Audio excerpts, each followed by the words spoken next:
Assalamualaikum warahmatullahi wabarakatuh. Selamat siang teman-teman, salam sejahtera buat kita semua. Kembali lagi dengan saya Fauzan di Zan Channel, membahas tentang seputaran pinjol ya teman-teman ya, galbay di pinjol legal Indonesia. Oke teman-teman, kali ini saya akan membahas tentang bagaimana ketika kita galbay di satu aplikasi pinjol ilegal teman-teman, apa yang harus kita lakukan dan apa yang akan menimpa kita pada saat kita galbay di pinjol legal ya teman-teman. Oke, sebelumnya teman-teman, untuk mendapatkan video-video yang bermanfaat seputaran pinjol, sharing-sharing, jangan lupa untuk di subscribe dulu ya teman-teman, supaya semangat untuk buat video yang berikutnya. Oke teman-teman, jadi apabila kita gagal bayar pinjol, yang pertama-tama adalah DC akan menelpon kita secara terus-menerus, dan itu bergantian ya teman-teman ya. Ketika kita mencoba untuk menjelaskan atau diangkat ya teman-teman ya teleponnya, maka si DC itu dengan berbagai alasan apapun kita, sehingga kita tidak bisa membayar pada saat itu, maka mereka akan terus tetap menelpon kita sampai kapanpun. Karena apa? Karena yang mau diingini oleh pinjol itu bahwa kita harus bayar pada saat itu, tanpa memikirkan bagaimana keadaan kita sampai hari ini gitu ya teman-teman ya. Jadi kita pun aslinya tidak mau untuk tidak membayar teman-teman untuk pinjol itu, namun keadaan kita yang sampai saat ini misalkan begitu, tidak ada uang untuk membayar, maka mau tidak mau jalan yang terbaik adalah stop pinjol dan ya berkonsentrasi untuk kehidupan kita dulu, sembari kita untuk mengumpulkan satu persatu pinjol kita yang akan kita lunasi ya teman-teman ya. Oke, selanjutnya adalah pesan WA ya teman-teman ya. DC akan menagih kita melalui pesan WA, itu bisa berbarengan ya teman-teman ya dengan panggilan telepon jika kita tidak ada titik temu ataupun memang kita tidak membayar lah teman-teman. Maka WA ini secara terus menerus dan bergantian nomor yang sudah pasti ya teman-teman ya, itu akan dikirimnya dengan berbagai macam kata-kata, yang mana kata-kata itu bisa membuat kita, salah satunya adalah mental kita down gitu teman-teman. Jadi untuk teman-teman yang ngerasa diancam, dibawa ke jalur hukum lah dan apa segala macam lah, BI checking lah, maka untuk teman-teman saya sarankan yang sekiranya memang tidak kuat mental itu jangan dibaca teman-teman ya. Karena apa? Karena memang tugas dari DC ini adalah menagih sampai kita membayar hutang kita di pinjaman online tersebut. Dan pun kalau kita memang tidak punya uang, bagaimana caranya kita untuk membayar ya teman-teman ya. Jadi kalau misalkan teman-teman merasa bahwa telepon ataupun WA itu sesuatu yang mengerikan, artinya tidak kuat mental ya teman-teman, maka saya sarankan untuk teman-teman supaya jangan diangkat saja teman-teman, dan WA-nya jangan dibaca, ataupun sampai pada saat memang teman-teman sudah benar-benar ketakutan, maka ganti nomor handphone pun tidak apa-apa teman. Karena apa? Karena memang kita itu memindahkan, kita bukan lari ya teman-teman ya. Itu tidak ada aturannya, ketika kita tidak mengangkat telepon itu kita bisa dipenjara. Apalagi ini kasusnya adalah hutang piutang teman-teman. Hutang piutang itu masuknya perdata ya teman-teman ya. Jadi tidak mungkinlah ketika kita tidak mengangkat telepon maka kita bisa dimasukkan ke dalam penjara teman-teman. Apalagi ini hutangnya nggak seberapa ya nominalnya teman-teman ya. Jadi untuk teman-teman itu ketika memang sudah tidak mampu lagi atau tidak sanggup lagi dengan teror-teror dari DC itu, maka saya sarankan ya memang ganti nomor handphone ya teman-teman. Kenapa? Karena nomor handphone tersebut selama dia masih aktif dan teman-teman pegang, pasti akan ditelepon terus teman-teman, dan pasti akan di WA terus ya teman-teman ya, sampai kita memang membayar teman-teman. Itu sih saran saya begitu ya teman-teman ya. Ini pengalaman saya teman-teman. Jadi kalau saya sendiri pada waktu itu, pada sampai saat ini itu masih galbay juga ya teman-teman. Dan untuk nomor telepon dan nomor WA memang saya tidak saya ganti ya teman-teman. Namun sampai saat ini ketika mereka WA, ketika mereka telepon itu tidak saya angkat teman-teman.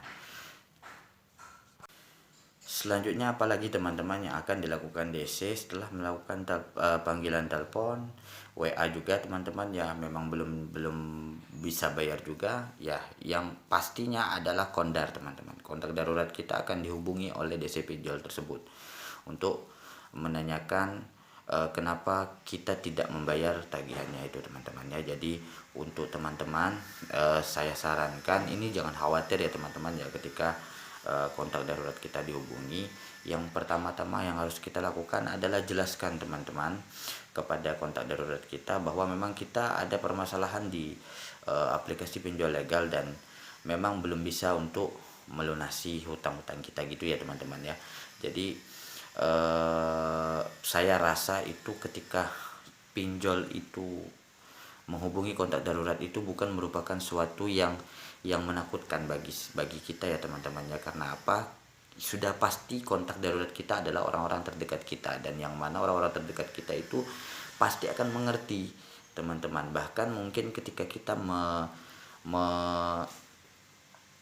menceritakan permasalahan kita kepada kontak darurat kita itu teman-teman, bahwa kita punya permasalahan di sini, dan saya rasa mungkin bisa untuk menjadi tempat kita untuk curhat ya teman-teman ya, dan bisa mendapatkan solusi dari kontak-kontak darurat kita itu sendiri teman-teman. Jadi saya sarankan untuk teman-teman jangan takut kontak darurat kita akan dihubungi. Yang terpenting adalah jelaskan kepada kontak darurat kita, sehingga kontak darurat kita itu tidak teman-teman, tidak bingung kok begini. Karena apa? Karena bahasa yang disampaikan oleh DC itu kadang-kadang berbeda teman-teman. Jadi buat teman-teman harap untuk tetap tenang. Oke, selanjutnya adalah DC teman-teman. DC datang ke rumah atau tidak? Nah, itu adalah pertanyaan yang paling menakutkan buat kita yang galbay di pinjaman online legal ya teman-teman ya. Oke, saran saya untuk teman-teman yang sekarang ini menuju atau sudah atau sedang galbay ya teman-teman ya, itu jangan dipikirin teman-teman untuk masalah DC mau datang atau tidak datang. Kenapa? Karena itu bukan tugas kita teman-teman, tugasnya DC. Jadi kalaupun mereka datang ke rumah, maka kita terima dengan baik-baik. Kita tanya ID card-nya, kita suguhkan kopi ya teman-teman ya, bahasanya begitu teman-teman. Ketika mereka santun, maka kita pun sopan teman-teman. Kenapa? Karena sebetulnya DC yang ada di lapangan itu tidak semenakutkan dengan DC yang ada di online teman-teman. Jadi sebetulnya untuk menegosiasikan masalah hutang kita terhadap pinjol itu lebih enaknya ya memang ke DC yang datang ke rumah teman-teman. Itu lebih baik teman-teman. Kecuali kalau mereka telah melakukan hal-hal yang mengganggu ketentraman dan ketertiban di rumah kita teman-teman, itu udah lain lagi ceritanya gitu ya teman-teman ya. Jadi jangan sampai takut DC itu datang ke rumah, apalagi berpikiran bahwa DC akan seperti ini ya. Itu tidak seperti itu teman-teman.